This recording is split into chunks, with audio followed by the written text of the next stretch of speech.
Hello students, welcome to your ELGA class. I am your teacher Kalpana Chauhan. Students, in last class we studied about similes, right? Have you remembered it? Now in today's class we will look about metaphors, right? So look at what Dia has to say about her school and answer the question given below. My school is my temple. Is this a literal language or a figurative language? Just think about it. My school is my temple. So here, this is a figurative language. Because as we have to use our imagination and make connections between the two nouns, school and temple. Okay. So, this question is a figurative question. Okay. Or it is a figurative language. Now, what does Dia mean by her words? First option is her school is actually a temple. Second, she studied in a temple. Third, she thinks her school is also like a temple where she respects education. So, the answer is C part. She thinks her school is like a temple where she respects education. Right? Now, next. We learned that simile is an example of figurative language. Now let us learn about another example. Now the question arises, what are metaphors? Basically, metaphors are the indirect comparison between two things. Now we can understand this by an example. Read this sentence. Dia is as wise as an owl. Identify the simile in this sentence and the two words used to write the simile. You can clearly see in here as wise as an owl. So here this is a simile. Okay, and the words are as, right? See here, the simile is as wise as an owl and the word as is used to write the simile to compare Dia with an owl, right? Okay, now let us learn how to change this simile into a metaphor. These are the steps. Step 1. Delete the word that is used to write the simile. So which words are used to write simile? As or like. So you have to delete as from the sentence. Okay, now the sentence becomes Dia is an owl. Dia is wise and owl. Okay, so this is the sentence, remaining sentence. Dia is wise and owl. Now step 2 is delete the adjective that is used to compare the two nouns. Which adjective is used here? Wise, right? So wise adjective is used here and we have to delete it from the sentence. Okay, why we do it? Because it is understood that Dia and owl are compared on the basis of their wisdom. Thus the sentence that remains now is Dia is an owl. Dia is an owl. So Dia is an owl is a metaphor. Okay. Now the simile has been converted into a metaphor. The simile is Dia is as wise as an owl and metaphor is Dia is an owl. Okay. So simple step. In first step you have to delete the words which is used as an simile. Okay. And in second step you have to delete the adjective that is used to compare the two nouns. Now this is another example. Like Karan and Aman are like two peas in a pod. देखो सबसे पहले इसमें हमने क्या find out करना है? क्या था हमारा स्टेप फर्स्ट? कि हमें सिमिली यूज करनी है. कौन सा वर्ड है जो सिमिली की तरह यूज हो रहा है? कौन सा वर्ड है यहाँ पे? Like. So we have to delete this like from the sentence. तो हमारा सेंटेंस क्या बनेगा? Karan and Aman are two peas in a pot. Okay, तो अब हमारा मेटाफर चेंज हो गया। मेटाफर क्या बन गया हमारा, Karan and Aman are two peas in a pod. Okay, क्योंकि देखो यहाँ पे हमारा हमने सेकंड स्टेप क्यों यूज नहीं किया, क्योंकि यहाँ पे हमारा कोई अभी एडजेक्टिव नहीं था। तो हमारा सिर्फ फर्स्ट स्टेप में ही काम हो गया। हमें क्या करना पड़ा, लाइक को रिमूव करना पड़ा अपने सेंटेंस में, और हमारा जो सिमिली था किसमें चेंज हो गया, it converts into metaphor, right. अब देखो इन दोनों सेंटेंसेस को पढ़ो। माई school is my temple and second one is my school is like a temple. So you can easily find out in second sentence there is a word like which is used as a simile. Okay, so in second sentence simile is used and in first sentence it is a metaphor, because in metaphor there is indirect comparison and in simile there is a direct comparison. देखो first में है माई school is my temple, मेरा school मेरे लिए क्या है, मंदिर है, ठीक है। तो ये मेटाफर हो गया। हमने इनडायरेक्ट कंपैरिजन किया है कि जो मेरा स्कूल है वो मेरे लिए मंदिर के समान है। But in second sentence my school is like a temple, मेरा स्कूल टेम्पल की तरह है, तो हमने लाइक यूज कर लिया है, तो ये क्या हो गया, सिमिली यूज कर लिया है, ठीक है। लेकिन दोनों का मीनिंग क्या हुआ है, सेम हुआ है।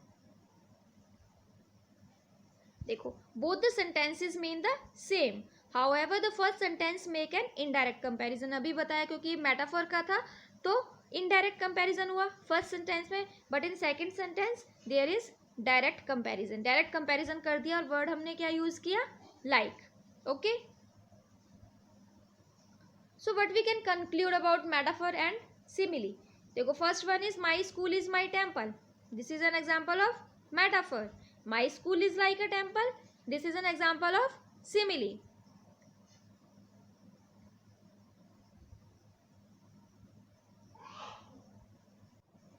अब देखो जो हमारा मेटाफर था सेंटेंस क्या था, माई school is my temple. So similes की ये कुछ प्रॉपर्टीज होती हैं, लाइक वी यूज मेटाफर्स की कुछ प्रॉपर्टीज हैं, क्या क्या है, we use metaphors to make indirect comparison.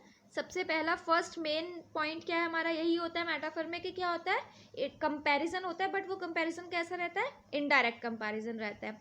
We state that one thing is the other, but we can assume, we assume that one thing is the another, जो पहली thing है वो दूसरे के जैसी ही है। And the things being compared have something in common, और जो दो चीज़ें कंपैरिजन में हो रही है, जिन दो चीज़ों का कंपैरिजन हो रहा है, उन दोनों चीज़ों में कुछ ना कुछ चीज़ क्या है, सिमिलर है। लाइक इसमें क्या था, my school is my temple, कि मेरा स्कूल टेम्पल की तरह है। क्यों है, क्योंकि जैसे टेम्पल में रिस्पेक्ट करी जाती है, ठीक है, हमारे जो गॉड है उन सब की रिस्पेक्ट करी जाती है, उसी तरह हमारे स्कूल में भी किस चीज़ की रिस्पेक्ट करी जाती है, एजुकेशन की रिस्पेक्ट की जाती है। तो इसीलिए दोनों में ये चीज़ें क्या हो गई, सेम हो गई, कॉमन हो गई। Okay, move to next slide. Let us look at one more example of a metaphor. My pillow was a cloud for me. Now, what is this? What it means? There is a comparison between pillow and cloud. Okay, which things are common in between these two things? Softness. Okay. This means that the pillow and the cloud have same quality of seeing soft. Okay, note that the pillow became a cloud and not like a cloud. यहाँ पे देखो आपने समझना है, अगर simile होता तो हम like यूज करते ना, my pillow is like a cloud, ठीक है, वहाँ पे डायरेक्ट कंपैरिजन हो जाता। यहाँ पे इनडायरेक्ट, मेटाफर में इनडायरेक्ट कंपैरिजन होता है। अब यहाँ पर देखो कंपैरिजन किया गया है क्लाउड से, लेकिन क्या बोला है, pillow become a cloud, pillow cloud की तरह हो गया है, लेकिन क्लाउड नहीं है, ठीक है, क्लाउड की तरह है लेकिन क्लाउड नहीं है, ठीक है। तो ये क्या है, मेटाफर है, क्योंकि ये इनडायरेक्ट कंपैरिजन हो रहा है पिल्लो का क्लाउड के साथ में। Read the questions given below and answer it. If you have to compare yourself with any other living beings, what would it be? Why? सोचो, अगर तुम अपने आप को किसी और लिविंग बीइंग से कंपेरिजन करना चाहो तो कौन होगा वो। देखो यहाँ पे एक एग्जांपल लिया है, जैसे कि किससे कंपैरिजन किया गया है खुद को? I am a cat, cat की तरह खुद को कंपेयर किया गया है। अब देखो जब आप कंपेयर कर रहे हो, इनडायरेक्ट कंपैरिजन किसके साथ कर रहे हो? कैट के साथ, कि मैं किसकी तरह हूँ, किसकी तरह हूँ, देखो की तरह आ गया ना, किसकी तरह हूँ? कैट की तरह, ना कि कैट हूँ, बिल्ली नहीं हूँ लेकिन बिल्ली की तरह हूँ। तो जो की तरह आ जाता है ना उसके जैसा है, तो वो क्या होता है? मेटाफर होता है। क्यों होता है? क्योंकि देखो यहाँ पे I am a cat as we share these qualities, कौन कौन सी क्वालिटीज है हम दोनों में सेम? अभी बताया था ना मेटाफर की क्वालिटीज क्या होती हैं, कि जिन दो चीज़ों के बीच में कंपैरिजन हो रहा होता है उन दो चीज़ों में कुछ चीज़ें कम सेम रहती है। तो वो क्या है? I like to stay clean, मुझे साफ रहना पसंद है, जैसे एक कैट रहती है।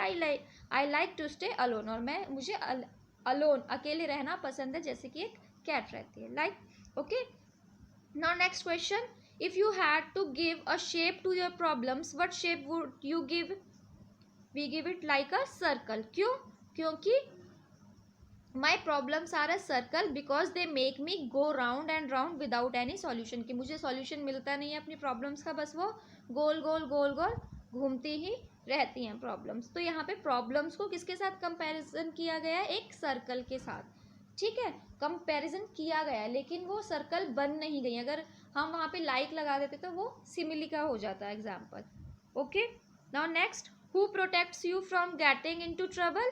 कौन कौन प्रोटेक्ट करता है? My grandfather protects me from getting into a trouble. Okay, would you compare that person to? अगर अपने ग्रैंडफादर को तुम फिर किससे कंपेयर करना चाहोगे?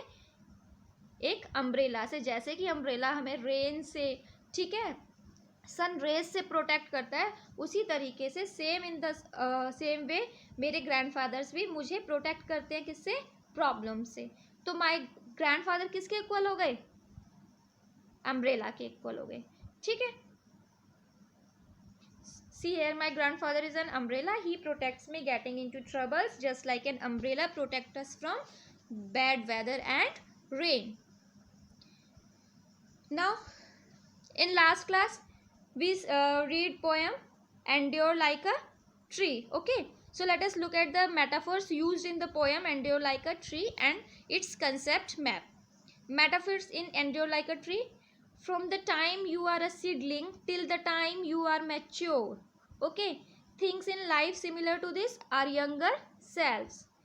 Here देखो जो सीडलिंग्स थी वो किसके साथ कंपैरिजन में किया गया? अवर यंगर सेल्स, जो हमसे छोटे हैं। देखो small they grow and learn new things, जैसे कि जब कोई छोटा सा कोई बीज होता है, फिर वो बीज किस में? एक छोटे से पौधे में बन जाता है, कन्वर्ट हो जाता है। उसी तरह हम भी अपनी जो छोटी छोटी हमारी मिस्टेक्स हुई हैं उनसे सीखते हैं, और या जो हमसे छोटे होते हैं वो भी हमसे सीखते हैं, जैसा हम करेंगे वैसे ही वो करेंगे। तो यहाँ पे कंपैरिजन हो गया। ठीक है,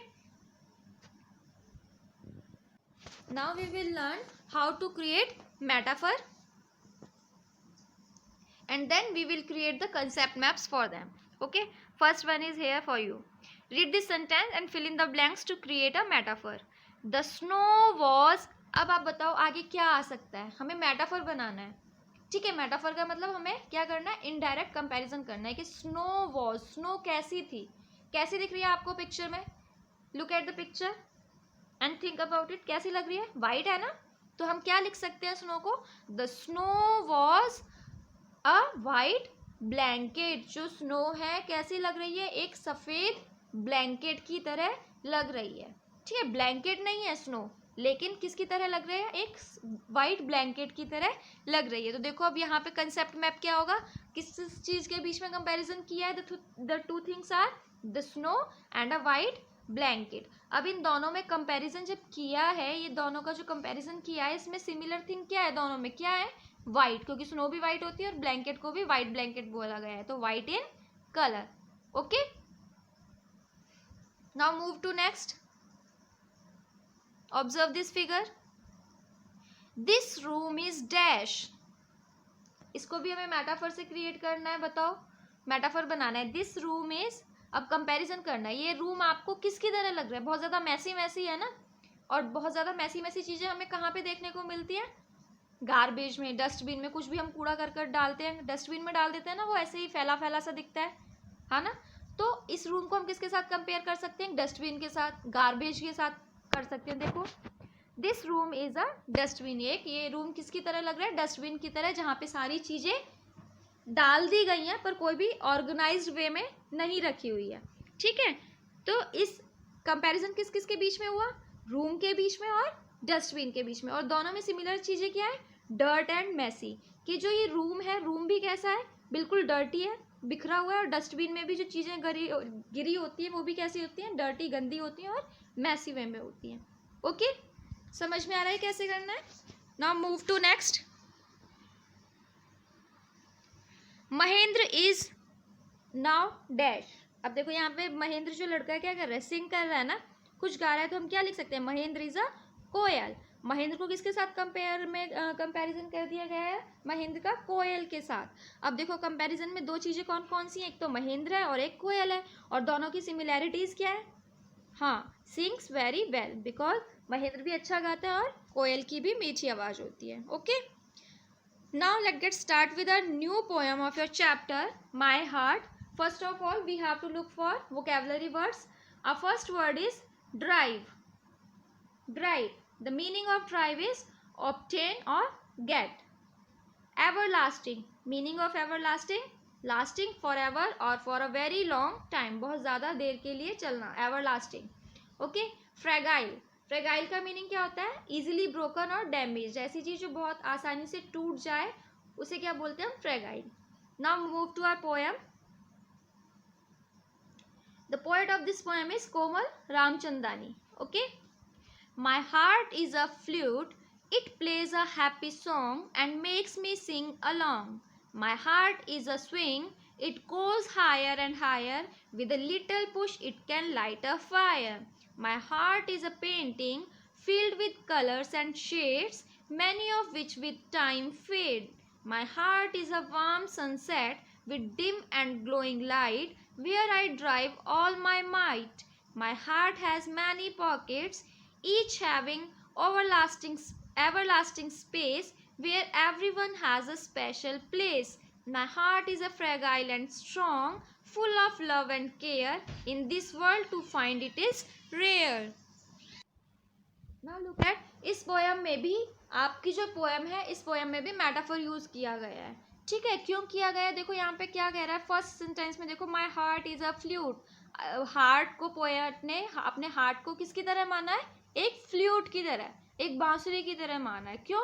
it plays a happy song. मेरे ये कैसे सॉन्ग्स प्ले करती है फ्लूट? बहुत हैप्पी सॉन्ग्स करती है प्ले.